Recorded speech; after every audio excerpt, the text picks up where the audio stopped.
Merci, et nous nous tournons maintenant vers Denise Ogilvy des Archives nationales. Alors, j'avais l'intention de parler des premiers mots de ce dépliant. Archiviste et historienne, un couple d'avenir, parce que c'est moi qui ai corrigé ce qui avait écrit avant, où il était question du passé, et qui est proposé un couple d'avenir. Pourquoi ? Alors pourquoi ? C'est parce que je pense que ce qui lie archiviste et historien, ce n'est pas l'archive dont ils font des usages différents, mais c'est l'histoire de sa production et l'histoire de sa transmission.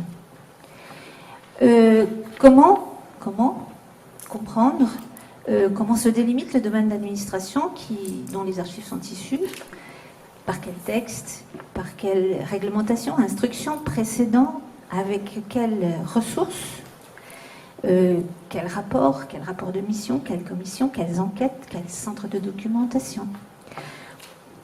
Comment ces archives sont produites, mais aussi comment sont-elles transmises. Comment ces ensembles complexes, qui rendent compte de toutes les contributions de tous les bureaux et institutions à la production des archives qu'on consulte, quel moment d'archivage, quelle pratique d'archivage, quel moment de description, quelle pratique d'inventaire, quelle lacune, quelle surabondance factice dans la représentation des documents. Alors, pourquoi parler ici de couple d'avenir ? Parce que je pense que alors l'administration administre les femmes aussi. Elle les administre chacun, elle administre les hommes et les femmes et chacun selon leur statut. On en a abondamment parlé, donc je vais aller vite. Or, l'administration des femmes s'exerce dans un cadre législatif et réglementaire qui est très complexe et qui nécessite de très nombreux ajustements et arbitrages. C'est-à-dire que les dossiers où les femmes sont représentées sont parfois d'une complexité telle qu'on peut y lire, et c'est là tout l'avantage pour les archivistes et les historiens de travailler ensemble sur ces documents. On peut y lire les pratiques implicites, c'est-à-dire que tout à coup on les trouve explicitées. Et c'est une des véritables points où les archivistes et les historiens ont avantage à travailler ensemble pour l'histoire des femmes, vraiment. Alors, excusez-moi, je raccourcis parce que je voulais parler et réagir à la communication d'Antoine Messonnier. J'ai dit quel moment d'archivage, quelle pratique d'archivage, quel moment de description, quelle pratique de description. Le vocabulaire employé par le SIAF actuellement, c'est-à-dire cohérence, pertinence, continuité, risque, expert, deuxième cercle, service producteur, record management, transparence, risque d'erreur, échange de tableau de gestion, durée d'utilité administrative. Toutes ces procédures qui sont celles qui façonnent actuellement les archives qui seront les sources et qui sont déjà les sources sur lesquelles les historiens travaillent, doivent être examinées ensemble, c'est-à-dire historiens et archivistes. Quand on parle de cohérence, qu'est-ce que ça veut dire en termes d'archivistique, en termes d'exploitation des archives? Quand on dit pertinence, de la même façon. Je voudrais parler des tableaux de gestion. Ces fameux tableaux de gestion sont des enquêtes, des véritables enquêtes, qui sont menées par les archivistes avec les administrateurs qu'ils rencontrent. Et à ce moment-là se fabrique une image mise en tableau de la production d'un bureau. Mais cette image se fait à partir de la production des missions du bureau et de la production de documents qui sont dans les visées réglementaires et législatives du bureau.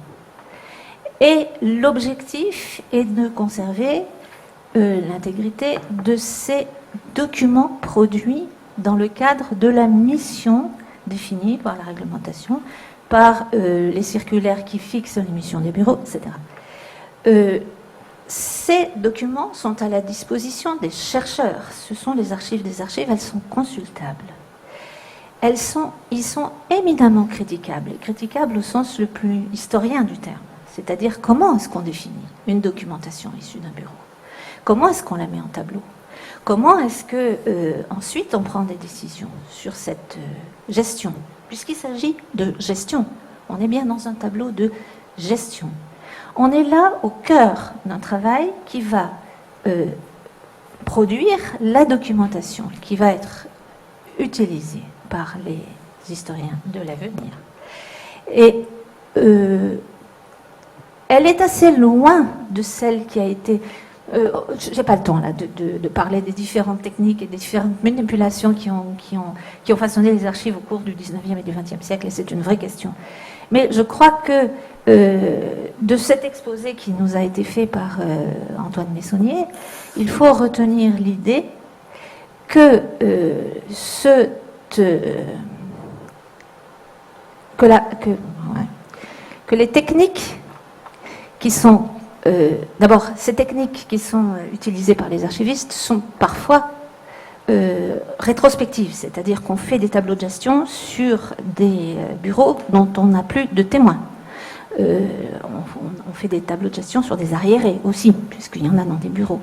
Enfin, voilà, je pense que je suis un peu détournée de mon exposé par cette table ronde, puisqu'il s'agit de réagir les uns à l'égard des autres et les uns sur les déclarations des autres. Je pense que l'histoire des femmes, par la complexité en effet des dossiers, la complexité de l'observation administrative, c'est-à-dire de l'observation du traitement administratif de la population féminine, qui est une observation difficile parce qu'elle était très accidentée. Effectivement, quand il s'agit de verser des subventions à une réfugiée politique alors que ça n'est pas prévu, l'administration se débrouille pour faire en sorte d'y arriver. Et en se débrouillant pour en faire en sorte d'y arriver, elle produit de l'information sur son propre travail. Voilà, c'est ce que je voulais dire. L'histoire des femmes, le traitement des femmes par l'administration est intéressant à observer parce il force l'administration à produire des informations sur son propre travail. Pas toujours. Et Émilie le disait, les pratiques administratives qui sont des pratiques, en effet, celles de loger le traitement administratif d'une femme sous l'adresse de son mari, c'est une pratique que les archivistes n'ont pas à transformer, en effet, puisqu'il s'agit là d'une pratique administrative qui doit être observée, qui doit être analysée. Alors, c'est une invitation à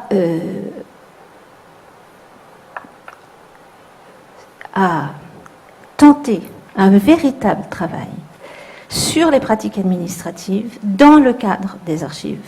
Je veux dire, les archives nationales, les archives des administrations sont réputées cachées, les archives des femmes, ou les archives des femmes sont réputées difficiles à trouver. C'est ça l'enjeu, c'est ça l'intérêt. L'intérêt, c'est effectivement d'arriver à comprendre comment une règle d'administration, c'est-à-dire qui s'applique à des populations avec des statuts qui sont complexes, qui résistent parfois à la gestion et qui sont contournés et peuvent apprendre à la fois sur l'histoire administrative, l'histoire des femmes, l'histoire de la transmission des archives, l'histoire des archives en général. Voilà, donc c'est pourquoi je pense qu'on a beaucoup de travail à faire ensemble. Un immense merci et nous nous tournons